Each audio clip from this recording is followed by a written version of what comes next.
Welcome to The Explainer. So, what happens when a university's shiny online promise just completely clashes with a grim legal reality? Today we're going to dig into the two very different stories of Al-Khair University. And this is a case where, honestly, the truth really depends on where you look. Okay, so on one hand, you've got this promise of education, right? Growth, opportunity. But then you scratch the surface just a little and you find these really serious accusations, calling it a degree mill. So the big question is, how can one single university be both? How can it be a beacon of knowledge and a factory for fake diplomas? Let's break it down. All right, let's start with the official story, the one the university tells about itself. If you were to go to Al-Khair's website right now, you'd see a picture of a really successful, thriving institution. You know, the message from the very top seems crystal clear. They paint this picture of a really long-standing institution founded way back in 1994, and they say it has this noble goal, right? To generate knowledge and nurture talent. Sounds great. And get this, the scale they claim is just huge. Their website boasts that they've reached nearly 95,000 learners, have over 60,000 graduates, and even have a global presence in 35 countries. I mean, by any standard, those are some seriously impressive numbers. And it looks like they're really trying to cater to modern demands, too. The university lists a whole range of popular, practical degrees. You've got IT, computer science, business administration, all the stuff that suggests it's getting students ready for today's job market. Now, to get students in the door, the university makes some, well, incredibly bold promises. I mean, just think about this for a second.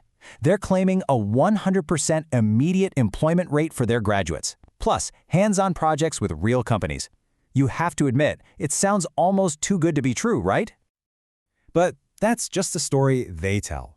It only takes one quick online search to find a completely different and frankly pretty alarming narrative.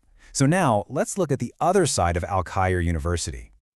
So, check this out. This is a screenshot right from the top of the university's Wikipedia page. See that banner? It's flagged with multiple warnings, including one that literally questions the article's factual accuracy. You know, for a platform like Wikipedia, that is a major red flag. It basically screams that there's some big controversy and a lot of unresolved issues here. And it gets worse. Multiple media outlets have started using a very specific and very damaging term for the university, a degree mill. And look, this isn't just some casual insult they're throwing around. It's a serious accusation. It means they think the institution is basically just selling paper credentials without providing a real, legitimate education. And here's the thing. These aren't just rumors flying around. The allegations are actually backed by official records. We're talking about Pakistan's Higher Education Commission sanctioning the university. We're talking about courts ordering it to stop admitting students and to shut down illegal campuses. This is the real deal. So, as you can imagine, these accusations didn't just stay in the media for long. Nope. They escalated all the way to the top, leading to official rulings from Pakistan's absolute highest governing and judicial bodies. And this wasn't just a one-and-done thing. The authorities took action again and again.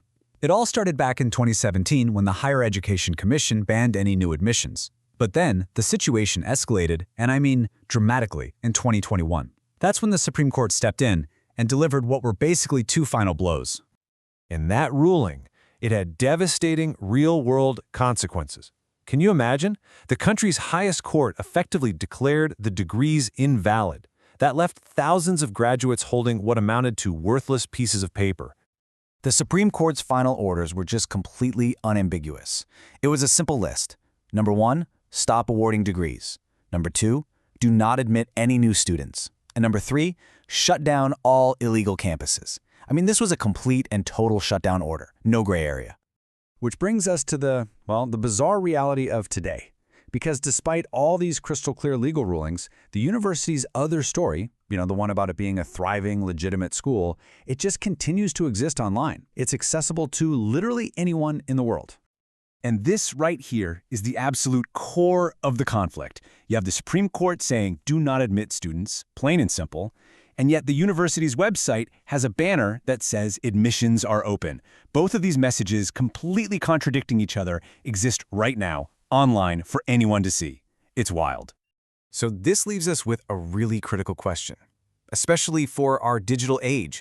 When a school's website and an entire nation's highest court tell two completely different stories, which one wins out? And maybe more importantly, who's left to protect the students? Who ultimately bears the risk of believing the wrong story?